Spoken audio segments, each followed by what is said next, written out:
आध्यात्मिक पथ की कहानी सुनने वाले सभी श्रोतागणों को जय श्री राधे। श्री कृष्ण के गरीब सखा सुदामा जी की एक रोचक कहानी मैं आज आपको इस वीडियो के माध्यम से बताती हूँ। भगवान श्री कृष्ण के कई मित्र थे, जैसे मधुमंगल, सुबाहु, सुबल, भद्र, सुभद्र, मणिभद्र, भोज, तो कृष्ण, वरुथप, श्रीदामा, सुदामा, मधुकांड, अर्जुन, विशाल, रसाल, मकरंद, सदानंद, चंद्रहास, बकुल, सारद, बुद्धि प्रकाश आदि।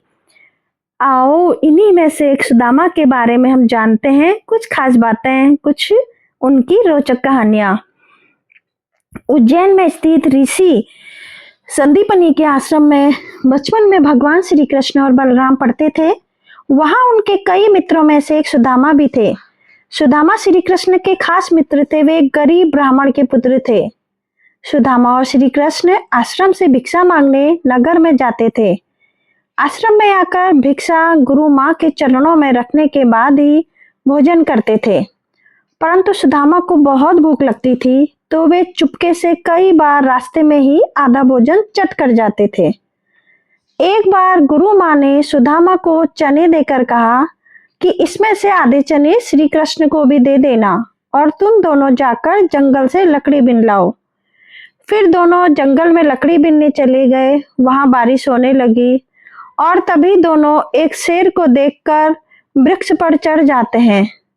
ऊपर सुदामा और नीचे श्री कृष्ण। फिर सुदामा अपने पल्लू से चने निकालकर चने खाने लगते हैं। चने खाने की आवाज सुनकर श्री कृष्ण कहते हैं, अरे यह कटकट की आवाज कैसे आ रही है? कुछ खा रहे हो क्या?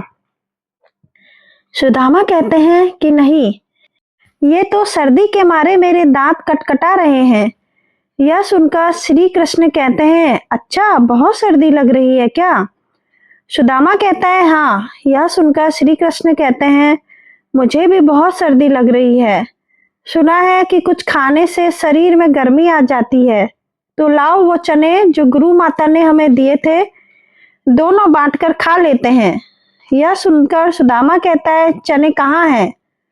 वो तो पेड़ पर चढ़ते समय ही मेरे पल्लू से नीचे कीचड़ में गिर गए थे। यह सुनकर श्री कृष्ण समझ जाते हैं और कहते हैं, ओह यह तो बहुत बुरा हुआ। यह सुनकर नीचे की डाल पर बहुत बैठे भगवान श्री कृष्ण अपने चमत्कार से हाथों में चने ले जाते हैं और ऊपर चढ़कर सुदामा को देकर कहते हैं कि पेड़ पर फल तो नहीं है, लेकिन मेरे पास ये चने हैं। सुदामा कहते हैं, तुम्हारे पास कहाँ से आए? तब कृष्ण कहते हैं कि वह मुझे भूख कम लगती है ना। जब पिछली बार गुरु माता ने जो चने दिए थे वह अब तक मेरी अंटी में बंधे हुए थे। ले लो, अब जल्दी से खा लो। यह सुनकर सुदामा कहता है कि नहीं नहीं, मैं इसे नहीं ले सकता। तब श्री कृष्ण पूछते हैं, क्यों नहीं ले सकते? सुदामा रोते हुए कहता है, क्योंकि मैं इसका अधिकारी नहीं हूँ और मैं तुम्हारी मित्रता का भी अधिकारी नहीं हूँ। मैंने तुम्हें धोखा दिया है। कृष्ण मुझे क्षमा कर दो। कृष्ण कहते हैं, अरे जिस मित्र के कहते हो और क्षमा मांगकर उसे लज्जित ना करो मित्र। इस प्रकार एक बार श्री कृष्ण सुदामा को वचन देते हैं कि मित्र, जब भी तुम संकट में खुद को पाए तो मुझे याद करना, मैं अपनी मित्रता जरूर निभाऊंगा। बलराम और श्री कृष्ण को आश्रम में भिन्न भिन्न कार्य करते हैं। एक बार श्री कृष्ण, बलराम और सुदामा भिक्षा मांगने के लिए जाते हैं।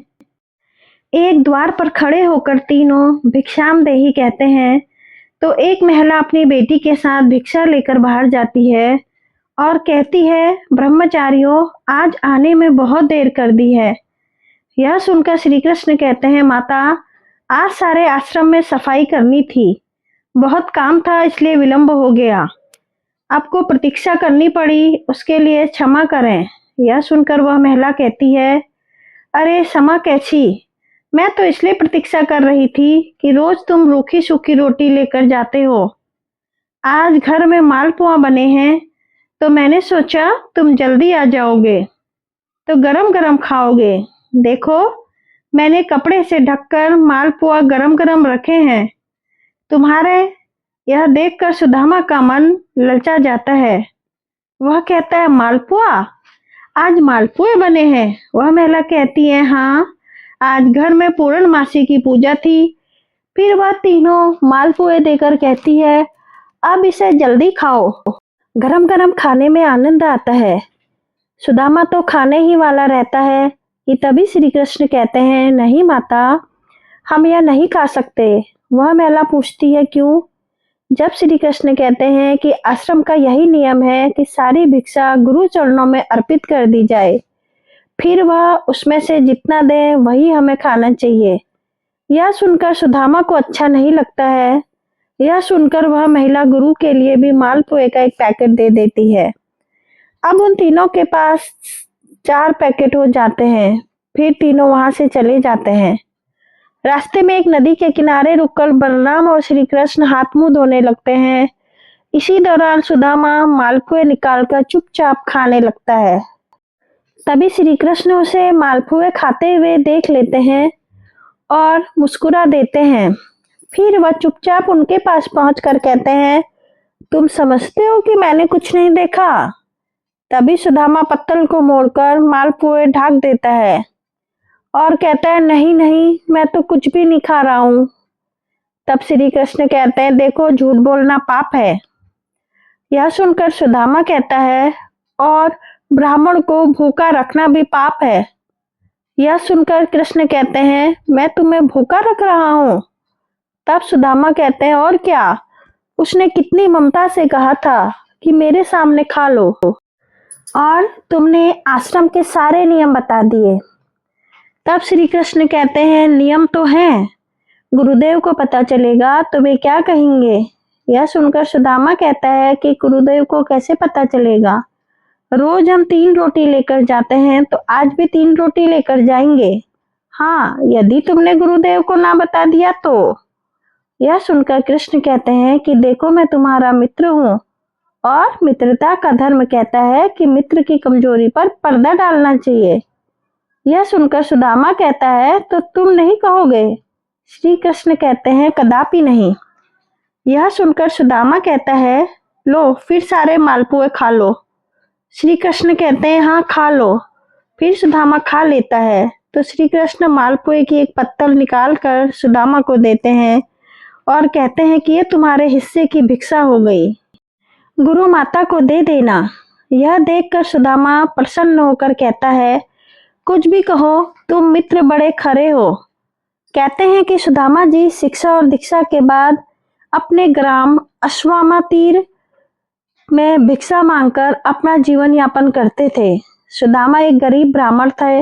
विवाह के बाद वे अपनी पत्नी सुशीला और बच्चों को बताते रहते थे कि मेरे मित्र द्वारिका के राजा श्री कृष्ण हैं, जो बहुत ही उदार और परोपकारी हैं।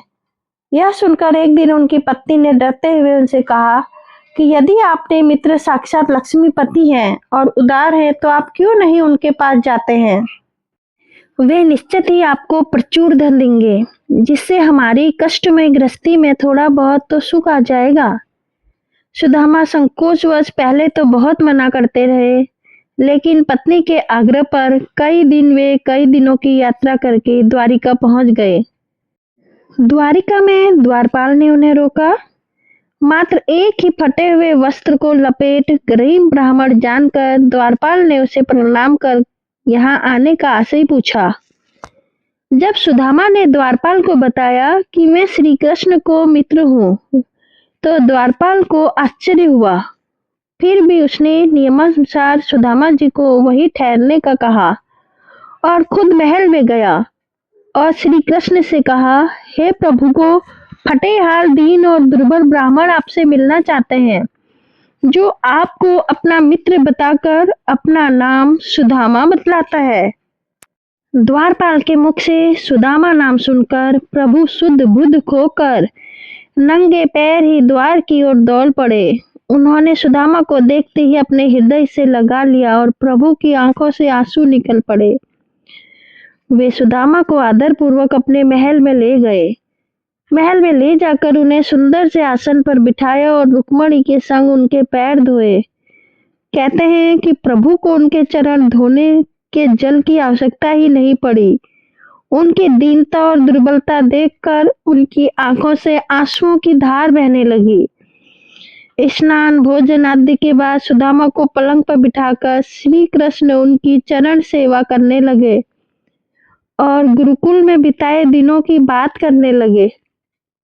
बातों ही बातों में वह प्रसंग भी आया किस तरह दोनों मित्र वन में समीधा लेने गए थे और रास्ते में मूसलाधार वर्षा होने लगी थी तो दोनों मित्र एक वृक्ष पर चढ़कर बैठ गए थे। सुदामा के पास एक पोटली में दोनों के खाने के लिए गुरु माता ने कुछ चने थे, किंतु वृक्ष पर सुदामा अकेले ही चने खाने लगे थे। चने की आवाज सुनकर श्री कृष्ण ने पूछा कि क्या खा रहे हो, तो सखा सुदामा ने यह सोचकर झूठ बोल दिया कि कुछ चने कृष्ण को भी देने पड़ेंगे। उन्होंने कहा, कुछ खा नहीं रहा हूँ, यह तो ठंड के मारे मेरे दांत कड़कड़ा रहे हैं। इस प्रसंग के दौरान ही श्री कृष्ण ने पूछा, भाभी ने मेरे लिए कुछ तो भेजा होगा। सुदामा संकोचवश एक पोटली छिपा रहे थे। भगवान मन में हंसते हैं कि उस दिन चने छिपाए थे और आज तंदूर छिपा रहा है। फिर भगवान ने सोचा कि जो मुझे कुछ नहीं देता मैं भी उससे कुछ नहीं देता, लेकिन मेरा भक्त है तो सब उससे छीनना ही पड़ेगा। तब उन्होंने तंदूर की पोटली छीन ली और सुदामा के प्रारब्ध कर्मों को क्षीण करने हेतु तंदूर को बेहद चाव से खाया। फिर सुदामा ने अपने परिवार आदि के बारे में तो बताया, लेकिन अपनी दरिद्रता के बारे में कुछ नहीं बताया। अंत में प्रभु ने सुदामा को सुंदर सैया पे सुलाया। फिर दूसरे दिन भरपेट भोजन कराने के बाद सुदामा को विदाई दी, किंतु विदाई के दौरान उसे कुछ भी नहीं दिया। रास्ते पर सुदामा सोचते रहे कि हो सकता है कि उन्हें इसी कारण से धन नहीं दिया होगा कि कहीं उनमें अहंकार ना आ जाए। यह विचार करते करते सुदामा अपने मन को समझाते हुए जब घर पहुंचे तो देखा उनकी कुटिया के स्थान पर एक भव्य महल खड़ा है और उनकी पत्नी स्वर्ण आभूषणों से लदी हुई है तथा सेविकाओं से घिरी हुई है। यह दृश्य देखकर सुदामा की आंखों में आंसू निकल आए और वे सदा के लिए श्री कृष्ण की कृपा से अभिभूत होकर उनकी भक्ति में लग गए। जय श्री कृष्णा, जय श्री राधे कृष्णा, राधे कृष्णा, राधे कृष्णा।